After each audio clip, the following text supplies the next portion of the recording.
15 सितंबर 2020 का current affair series. ठीक है, तो इसमें 10 से 15 सवाल डेली होते हैं। तो डेली इस वीडियो का पीडीएफ है जो विजडेक्स प्लस टेलीग्राम चैनल पर आपको मिल जाएगा। ठीक है, तो आज का पहला सवाल है कि राष्ट्रीय हिंदी दिवस कब मनाया जाता है।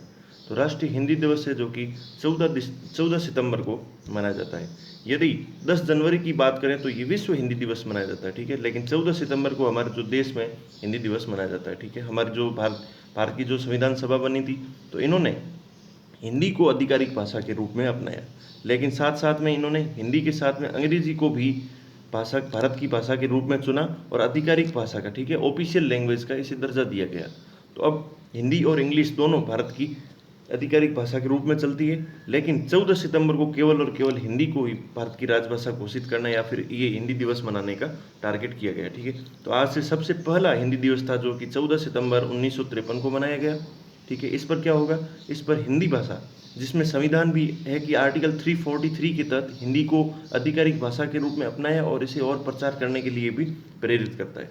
तो यही कभी कभी विवाद का कारण बनता है, लेकिन 14 सितंबर को हिंदी दिवस मनाया जाता है। ठीक है, तो हिंदी विश्व की सबसे अधिक बोली जाने वाली 5 भाषाओं में से एक भाषा है। ठीक है, जैसे कि चाइना की जो भाषा है, वहाँ जो मैंडेरियन बोलते हैं वो वहाँ की नेटिव, मतलब वहाँ के लोगों द्वारा बोले जाने वाली सबसे टॉप की भाषा है, सबसे ज़्यादा बोलने वाले लोग हैं। लेकिन अब इंग्लिश का नंबर पोजीशन 1 बना लेती है, क्योंकि दूसरे देश के भी लोगों ने इंग्लिश ज़्यादा सीख ली है। ठीक है, फिर नेक्स्ट सवाल है कि यूएस ओपन का तीसरा ग्रैंड स्लैम किसने जीता है। तो यूएस ओपन का तीसरा ग्रैंड स्लैम है जो कि जापान की टेनिस खिलाड़ी, ठीक है, कौन है, नाओमी ओसाका। इन्होंने यूएस के फाइनल मुकाबले में बेलारूस की टेनिस खिलाड़ी के साथ में के को उसे हराकर अपना तीसरा ग्रैंड स्लैम जीत लिया। ठीक है, तो ये नाओमी ओसाका है जो कि 22 वर्षीय है। ठीक है, ऐतिहासिक जीत के साथ विश्व रैंकिंग में तीसरे नंबर पर पहुंच गई है। ठीक है, साथ ही में इनका एक और रिकॉर्ड, जिन्होंने पहली एशियाई खिलाड़ी पुरुष अथवा महिला बन गई जिन्होंने 3 ग्रैंड स्लैम अपने नाम किए। ठीक है, तो एशिया में इनके मुकाबले का और कोई नहीं है। फिर US open 4 grand slam tennis tournament में से, मतलब 4 ग्रैंड स्लैम होते हैं टेनिस के, उसमें से कौन से एक फ्रेंच ओपन, ठीक है, और ऑस्ट्रेलियन ओपन, ठीक है, और विम्बलडन ओपन। तो ये 3 और एक दूसरा चौथा है जो कि यूएस ओपन के नाम से, ठीक है, ये तो टेनिस टूर्नामेंट माना जाता है। फिर नेक्स्ट सवाल है कि भारत की पहली कोरोना वायरस हवाई अड्डा परीक्षण सुविधा किस एयरपोर्ट पर शुरू की है। तो कोरोना वायरस हवाई अड्डा परीक्षण सुविधा है जो कि नई दिल्ली एयरपोर्ट पर शुरू की है। ठीक है, तो भारत की पहली कोरोना वायरस एयरपोर्ट परीक्षण सुविधा दिल्ली के इंदिरा गांधी इंटरनेशनल हवाई अड्डे के टर्मिनल 3 में शुरू किया गया है। ठीक है, तो ये भारत की पहली कोरोना वायरस हवाई अड्डा परीक्षण सुविधा शुरू की गई है। फिर नेक्स्ट सवाल है कि किसने स्वच्छता कर्मियों के लिए गरिमा योजना शुरू की है।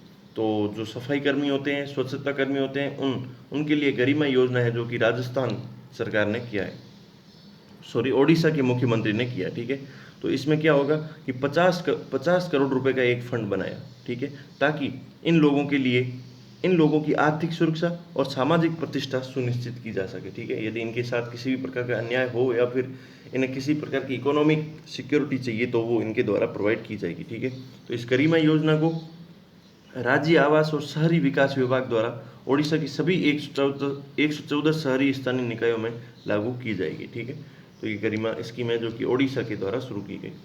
फिर SEZ के बारे में है, हाल ही में किस राज्य के पहले विशेष आर्थिक क्षेत्र की आधारशिला रखी गई है।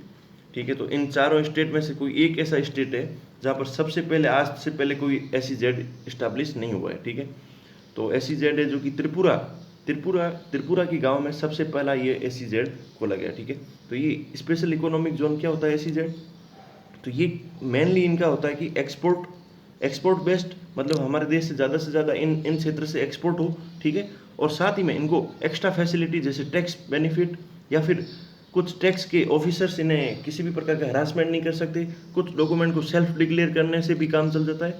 साथ ही साथ में यहाँ विदेशी इन्वेस्टमेंट आना और यहाँ पर रोजगार बढ़ाना भी स्पेशल इकोनॉमिक जोन का मेनली टारगेट होता है। ठीक है, तो SEZ है जो इसे स्टार्ट तो स्टेट करता है, लेकिन यदि जो फाइल मान लो कि SEZ खोलना है तो इसका लास्ट अनुमोदन है जो कि सेंट्रल गवर्नमेंट के द्वारा ही किया जाता है, न कि स्टेट के द्वारा। ठीक है, ये हमें ध्यान रखना है।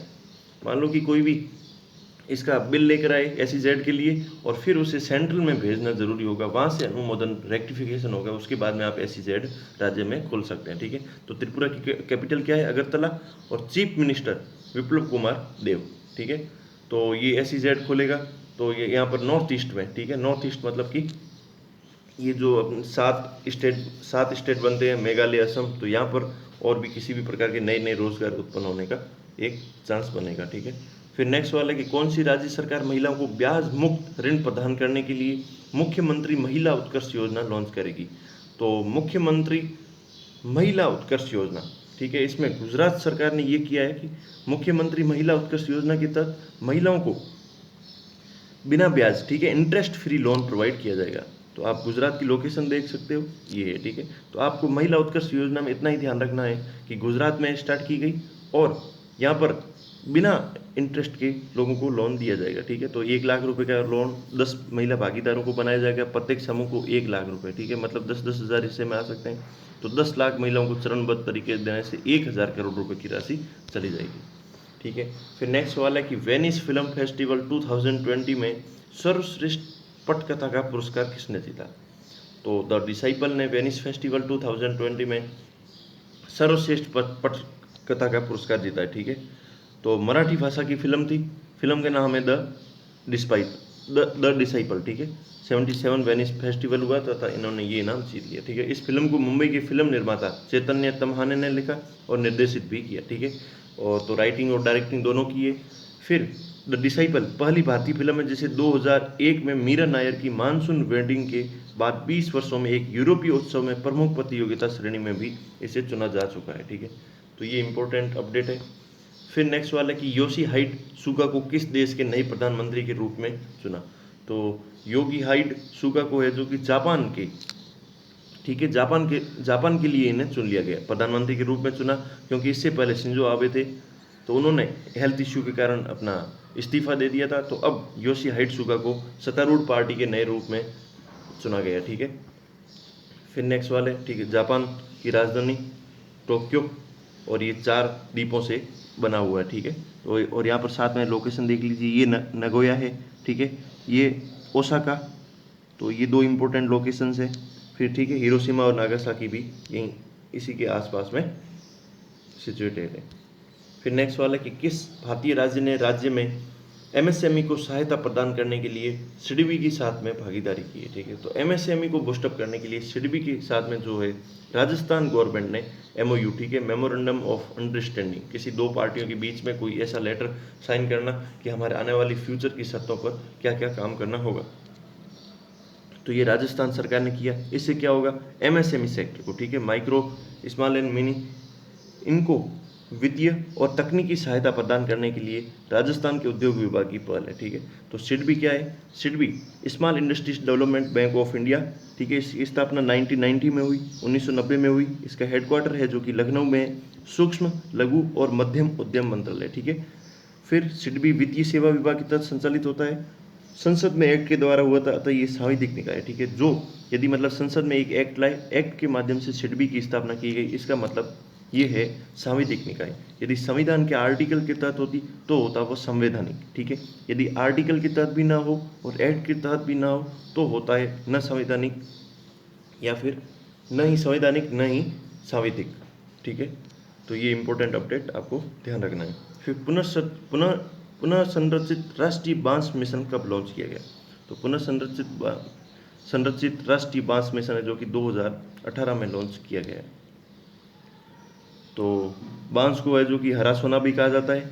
ठीक है, इसके अंतर्गत इस वित्त पोषण का अनुपात क्या होगा कि मान लो ये जो स्कीम शुरू की गई है, इसमें स्टेट को 90 रुपये, सेंट्रल को 90 रुपये और स्टेट को 10 रुपये। ठीक है, और जो हिमालयन स्टेट है तो वहाँ पर सरकार देगी, सेंट्रल गवर्नमेंट, ये हिमालयन स्टेट के लिए, और नॉर्मल स्टेट के लिए 60 और 40 रुपये का, मतलब 60 रुपये सेंट्रल और 40 रुपये स्टेट गवर्नमेंट दिया जाएगा। ठीक है, इसमें क्या किया जाएगा? बांस को तो हरा सोना कहते ही हैं। बाकी भारतीय वन अधिनियम 1927, 1972, 1900 में के माध्यम से बांस को वृक्षों की सूची से बाहर कर दिया गया है। मतलब कि बांस अब वृक्ष की कैटेगरी में नहीं आते, और इसलिए जो यदि कोई वृक्ष नहीं है तो आप उसकी आसानी से कटिंग कर सकते हो। ठीक है, यदि वन होता तो फिर वन्य अधिनियम के तहत आप उसकी कटिंग नहीं कर सकते। ठीक है। फिर ये मिशन एक केंद्रीय प्रायोजित, ठीक है, तो सेंट्रल सेक्टर नहीं है, सेंट्रल स्पॉन्सर्ड स्कीम मानी जाती है। इसके तहत क्या होगा कि अब आप जहाँ वन या नहीं है, आप नॉर्मल भूमि पर फिर बांस की खेती कर सकते हो और बांस के उत्पादन के बाद आप उसे कटिंग करके बेच भी सकते हो, ठीक है। फिर ये लोकेशन देख लीजिए अफगानिस्तान की, तो अफगानिस्तान की राजधानी है जो कि काबुल है, ठीक है, ये यहाँ पर लोकेशन है इसकी।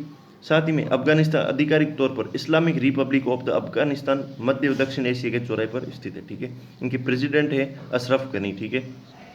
फिर यहाँ पर इनकी इंपॉर्टेंट लोकेशंस क्या क्या है, जैसे कि जरांस डेलाराम राजमार्ग, तो ठीक है, तो ये यहाँ पर है जो कि 1 नंबर लोकेशन है वो है जरांस डेलाराम हाईवे, ठीक है। फिर इसमें दूसरे नंबर पर क्या बोला है, ये 220 केवी वाट का, ठीक है, ये सारा साफ कर देता हूँ। तो ये पुल एक खुमरी में 220 केवी का ट्रांसमिशन लाइन बनानी है, ठीक है। यहाँ पर ट्रांसमिशन लाइन है पुल एक खुमरी में, और ये हेरात है, और यहाँ पर है हेरात में क्या है, हेरात में है the Salma dam power project in Herat, ठीक है, जो ये सलमा डैम है वो हेरात में है। और फिर इनकी एक फोर्थ लोकेशन है जो कि कंधार है, ठीक है। कंधार में क्या है, Indira Gandhi institute of child health sector, ठीक है, and Habiba school both in Kabul, ठीक है, तो काबुल के अंदर बनाया गया है। तो ये इंपॉर्टेंट यहाँ पर मैप के अंदर आपको ध्यान रखना है। फिर ये अफगानिस्तान की लोकेशन से, ठीक है, इनकी ये कुछ डेटाज दे रखे हैं, ज़्यादा इंपॉर्टेंट नहीं, तो इनका आपको ध्यान रखना है कि काबुल, ठीक है, काबुल इनकी राजधानी है, और जेरांस डेलारम हाईवे, और हेरात, पुल खुमरी, काबुल, ठीक है, और कंधार। तो ये इतनी इंपॉर्टेंट लोकेशंस आपको ध्यान रखनी है।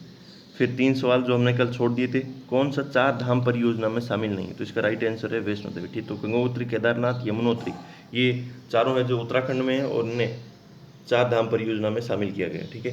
पेंगोत्सो लेक किस राज्य यूटी में है, तो इसका राइट आंसर है लद्दाख में, ठीक है। विश्व हिंदी दिवस कब मनाया जाता है, तो 10 जनवरी को मनाया जाता है, ठीक है। 14 सितंबर को अपने देश में मनाया जाता है। फिर नेक्स्ट ये 3 सवाल है, तो कल के लिए इन्हें रख देते हैं, आप इनका सॉल्यूशन बताइए, ठीक है।